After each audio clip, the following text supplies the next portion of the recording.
नमस्कार, स्वागत है आप सभी का संसद टीवी की खास पेशकश मिशन सन में। हम पृथ्वी पर रहते हैं, पृथ्वी पर जीवन है, लेकिन ये जीवन कैसे है, इसमें सूर्य की क्या भूमिका है, इसके लिए लंबे समय से चर्चा हो रही है। अब इसरो नए लक्ष्यों के साथ आदित्य L1 मिशन को 2 सितंबर को लॉन्च करेगा।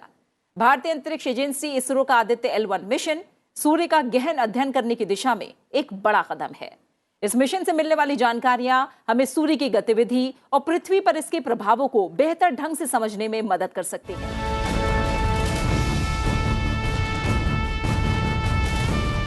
PSLV C57 Aditya L1 mission के लिए काउंटडाउन शुरू हो गया है। 2 सितंबर को 11:50 पर इसे लॉन्च किया जाएगा। उपग्रह को जरूरी जगह पर पहुंचने के लिए 1 घंटे का समय लगेगा। इसके बाद पृथ्वी से तय बिंदु पर पहुंचने में आदित्य L1 को 125 दिन का वक्त लगेगा।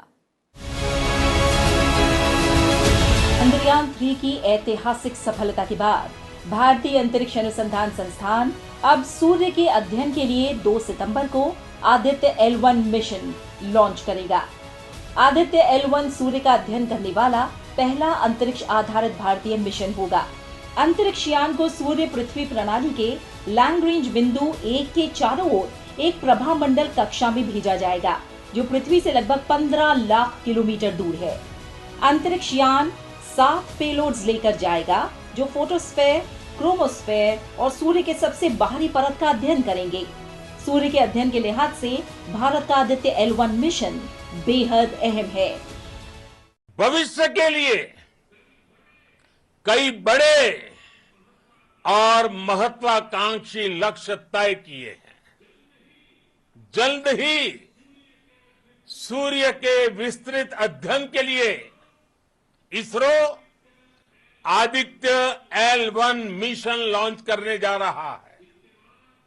इसके बाद शुक्र भी इसरो के लक्ष्यों में से एक है। गगनयान के जरिए देश अपने पहले ह्यूमन स्पेस फ्लाइट मिशन के लिए भी पूरी तैयारी के साथ जुटा है। भारतीय अंतरिक्ष अनुसंधान संगठन ने आदित्य L1 को प्रक्षेपित किए जाने की तारीख की घोषणा 28 अगस्त को कर दी थी। आदित्य L1 को 2 सितंबर को सुबह 11:50 पर polar satellite launch vehicle C57 के जरिए आंध्र प्रदेश के श्रीहरिकोटा से लॉन्च किया जाएगा।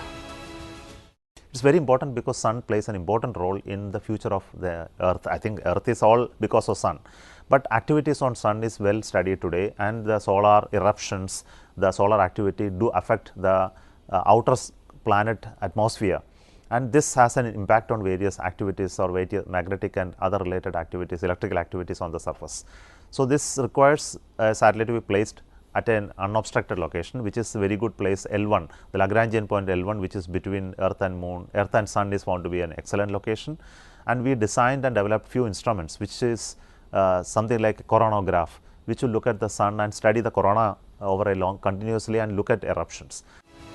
धरती पर जीवन सूर्य की वजह से पनपता है। अगर सूर्य की रोशनी धरती पर ना पड़े तो जीवन की उत्पत्ति संभव ही नहीं है।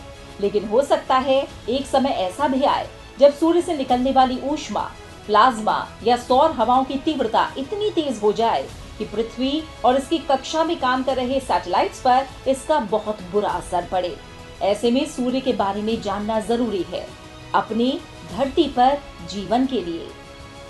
We also will measure the emissions which are coming towards Earth using instruments mounted on the satellite. So these two measurements will complement each other.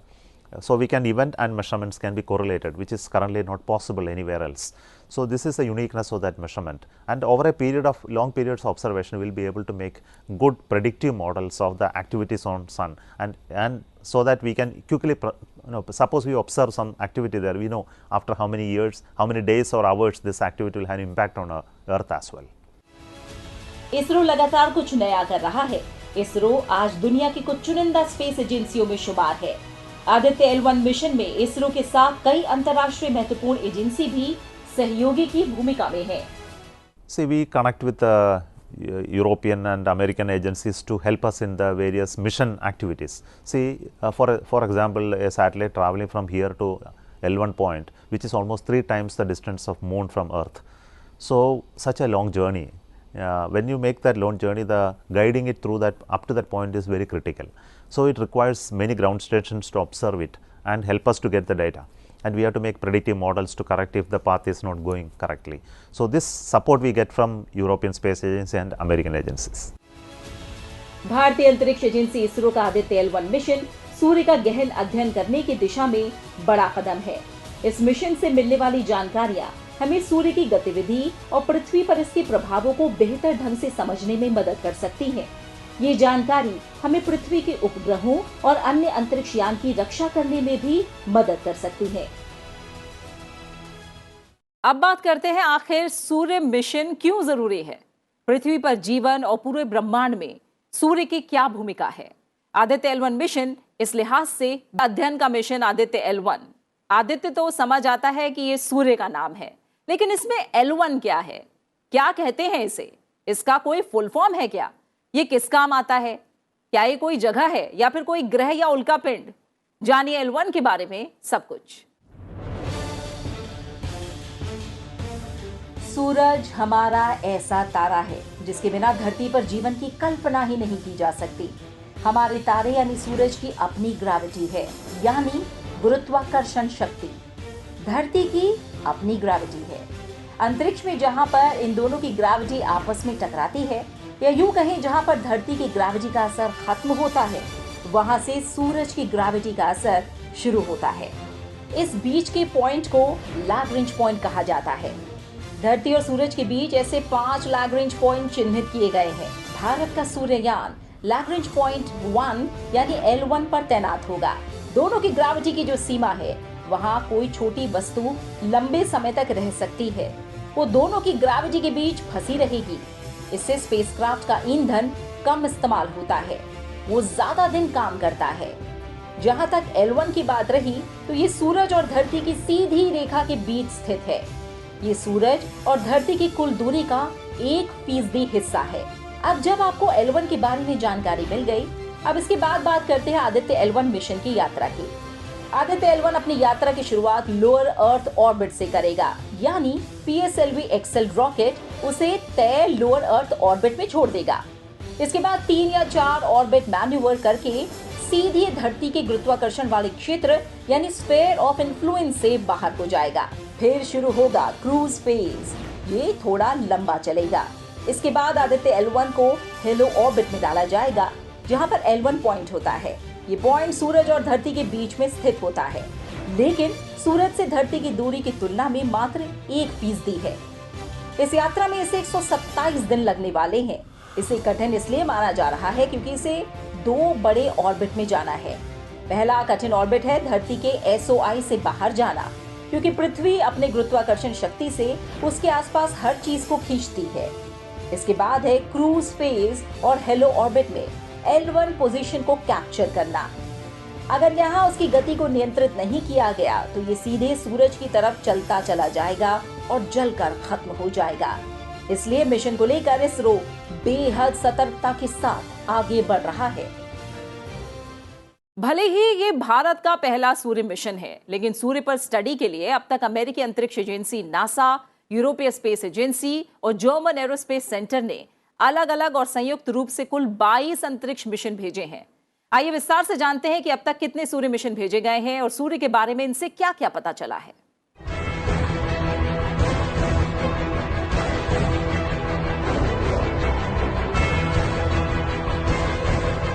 सूर्य के अध्ययन के लिए अब तक केवल अमेरिकी अंतरिक्ष एजेंसी नासा, यूरोपीय स्पेस एजेंसी और जर्मन एरोस्पेस सेंटर ने अलग अलग और संयुक्त अंतरिक्ष अभियान भेजे हैं। सूरज के बारे में जानकारियां जुटाने के लिए नासा ने सबसे ज्यादा मिशन भेजे हैं।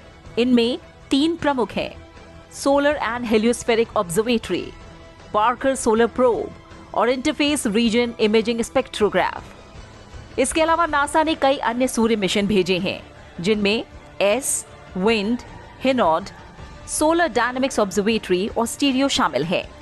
सोहो मिशन को नासा और यूरोपीय स्पेस एजेंसी ने संयुक्त रूप से लॉन्च किया था। दुनिया का पहला सूर्य मिशन 1959 से 1968 के बीच अमेरिकी अंतरिक्ष एजेंसी नासा ने लॉन्च किया था। इसकी मदद से सोलर विंड और सोलर मैग्नेटिक फील्ड का पहला डिटेल मेजरमेंट किया गया था। 1983 में स्पेसक्राफ्ट सिग्नल भेजने में नाकाम हो गया था। 1970 के दशक में 2 हेलियो स्पेसक्राफ्ट और Skylab Apollo telescope America German के सहयोग से सूर्य पर पहुंचे थे। हेलियो स्पेसक्राफ्ट और स्काईलैब अपोलो टेलीस्कोप माउंट ने वैज्ञानिकों को सोलर विंड और सोलर कोरोना से जुड़ा नया डेटा दिया था। 1973 में नासा ने स्काईलैब स्पेस स्टेशन लॉन्च किया, जिसमें अपोलो टेलीस्कोप माउंट के नाम से जाना जाने वाला एक सोलर ऑब्जर्वेटरी मॉड्यूल शामिल था। और पहली बार स्काईलैब ने सोलर ट्रांजिशन जोन और सोलर कोरोना से अल्ट्रा वायलेट इमिशन को ओवरव्यू किया था। नासा ने 1980 में सोलर मैक्सिमम मिशन लॉन्च किया। ये मिशन स्पेसक्राफ्ट को हाई सोलर एक्टिविटी और सोलर फ्लेयर के समय सौर ज्वालाओं से गामा रेज, एक्सरे और यूवी रेडिएशन का परीक्षण करने के लिए डिजाइन किया गया था। 1991 में जापान का यूको सैटेलाइट लॉन्च किया गया था। एक्सरे तरंग दैर्घ्य पर सौर ज्वालाओं को स्टडी करना इसका उद्देश्य था। सोलर और हेलियोस्फेरिक ऑब्जर्वेटरी को यूरोपीय अंतरिक्ष एजेंसी और नासा की तरफ से संयुक्त रूप से बनाया गया था। इसे 2 दिसंबर 1995 को लॉन्च किया गया था। नासा ने सन 2001 में जेनेसिस मिशन लॉन्च किया था। इस मिशन का मकसद सूरज के चारों तरफ चक्कर लगाते हुए सौर हवाओं का सैंपल लेना था। अक्टूबर 2006 में नासा की तरफ से the solar terrestrial relation observatory mission launch किया गया था। इसकी मदद से सूर्य की अनदेखी तस्वीरें यानी स्टीरियो ए और बी को कैप्चर करने से सूर्य और सौर घटनाओं जैसे coronal mass injection, interplanetary space में कणों का त्वरण और स्थलीय परिणामों की स्टीरियोस्कोपिक इमेजिंग सक्षम करने की बात कही गई। नासा का interface region imaging spectrograph spaceship 27 जून 2013 को लॉन्च किया गया था। ये मिशन सोलर वातावरण की स्टडी करने के लिए था। नासा ने महत्वाकांक्षी सोलर प्रोब प्लस मिशन को विकसित करने के लिए John Hopkins university applied physics laboratory का इस्तेमाल किया। इसे 31 जुलाई 2018 को लॉन्च किया गया था। सूर्य के अध्ययन में अब तक सबसे बड़ा मील का पत्थर साबित हुआ है नासा का पार्कर सोलर प्रोब मिशन, जो सूर्य के सबसे करीब पहुंचने वाला एकमात्र अंतरिक्ष यान है। नासा ने 14 दिसंबर 2021 में ऐलान किया कि पार्कर सोलर प्रोब सूर्य के ऊपरी वायुमंडल से होकर गुजरा था, जिसे कोरोना कहते हैं, और उसने वहां आवेशित कणों के नमूने लिए और सूर्य के चुंबकीय क्षेत्र की जानकारी जुटाई। सूर्य पर अब तक हुए अध्ययन और मिशन पर आपने हमारी रिपोर्ट देखी। अब हमारी अगली रिपोर्ट में देखिए क्या है सूर्य और क्या है इसकी शक्ति, सौर मंडल में सूर्य की भूमिका और वो तमाम जानकारी जो आपको सूर्य के बारे में जाननी चाहिए। सूर्य के अध्ययन के लिए अब तक केवल अमेरिकी अंतरिक्ष एजेंसी नासा, यूरोपीय स्पेस एजेंसी और जर्मन एरोस्पेस सेंटर ने अलग अलग और संयुक्त अंतरिक्ष अभियान भेजे हैं। सूर्य हमारे सौर मंडल के केंद्र में स्थित हाइड्रोजन और हीलियम से युक्त एक चमकता तारा है, जिसकी उम्र लगभग 4.5 अरब साल है। ये पृथ्वी से लगभग 15 करोड़ किलोमीटर दूर है। सूर्य हमारे सौर मंडल का सबसे बड़ा तारा है। सूर्य का आयतन 13 लाख पृथ्वी जितने आयतन के बराबर है और इसका गुरुत्वाकर्षण ही पूरे सौर मंडल को अपनी कक्षा में बनाए रखता है। ये भी कहा जा सकता है कि इसके चारों ओर बड़े से बड़े पिंड से लेकर किसी अंतरिक्ष यान के मलबे के एक छोटे से हिस्से को अंतरिक्ष में कक्षा में बनाए रखने में सूर्य के गुरुत्वाकर्षण की अहम भूमिका है। सूर्य में अधिकतम तापमान उसके केंद्र में होता है, जहां का तापमान 1.5 करोड़ डिग्री सेल्सियस होता है। सूर्य से बहुत ताकतवर आवेशित कण अंतरिक्ष में प्रवाहित होते हैं, जो पूरे सौर मंडल के अंतरिक्ष की प्रकृति को प्रभावित करते हैं। सूर्य से निकलने वाली रोशनी को 15 करोड़ किलोमीटर दूर पृथ्वी पर पहुंचने में 8 मिनट लगते हैं। सूर्य की सतह पृथ्वी की तरह ठोस नहीं है और ये हाइड्रोजन और हीलियम से संघनित गैसों का एक गोला है, इसलिए अलग अलग जगह पर इसकी रफ्तार अलग अलग है। सूर्य बेहद गर्म और आवेश युक्त कणों के गैस से बना हुआ है, जिसे प्लाज्मा कहते हैं। ये प्लाज्मा सूर्य के भूमध्य रेखा पर है। सूर्य के भूमध्य रेखा पर इसका एक चक्कर पृथ्वी के 25 दिनों में पूरा होता है, जबकि ध्रुवों पर 36 पृथ्वी दिवस लगते हैं। सूर्य की ऊपरी सतह फोटोस्फेयर, इसके ऊपर क्रोमोस्फेयर और कोरोना होता है। यहीं पर परमाणु फ्यूजन से विशाल विस्फोट होते रहते हैं और इसकी ऊर्जा से युक्त कण पृथ्वी पर पहुंचते हैं। सूर्य के चारों ओर धूल के कई घेरे मौजूद हैं, जिन्हें सोलर डस्ट रिंग कहते हैं, जिनसे अनुमान लगाया जाता है कि जब 4.6 अरब वर्ष पूर्व सौर मंडल बना होगा, उस समय सूर्य के चारों ओर गैस की डिस्क रही होगी। सूर्य के परमाणु फ्यूजन के विस्फोट गैस को बाहर की ओर से फेंकते हैं। यही वो बल है जिससे सूर्य एक बिंदु में सिमट नहीं जाता। अमेरिकी अंतरिक्ष एजेंसी नासा के मुताबिक धरती या चंद्रमा ही नहीं, सूर्य भी लगातार घूमता रहता है। धरती सूर्य के चारों ओर चक्कर लगाती है, वहीं चांद धरती का चक्कर लगाता है।